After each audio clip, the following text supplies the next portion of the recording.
প্রিয় দর্শক, আসসালামু আলাইকুম।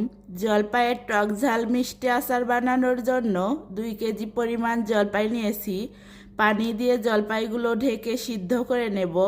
সিদ্ধ করা হয়ে গেলে একটা মশলা তৈরি করে নিচ্ছি।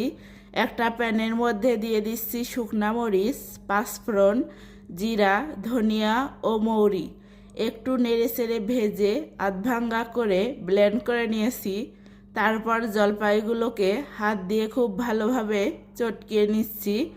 আচার তৈরি করার জন্য চুলায় একটা প্যান বসিয়ে দিয়ে দিচ্ছি সরিষার তেল, কয়েকটা শুকনা মরিচ, পাঁচফোড়ন, সেদ্ধ করে রাখা জলপাই, গুড়, হলুদ, লবণ, মরিচের গুঁড়া ও গুঁড়া করা অর্ধেকটা মশলা।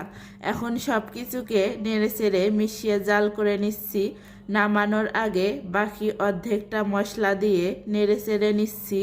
যখন খুব সুন্দরভাবে কালার এসেছে তখন নামিয়ে নিয়েছি। এই তো খুব সহজেই তৈরি হয়ে গেল মজাদার জলপাইয়ের টক ঝাল মিষ্টি আচার।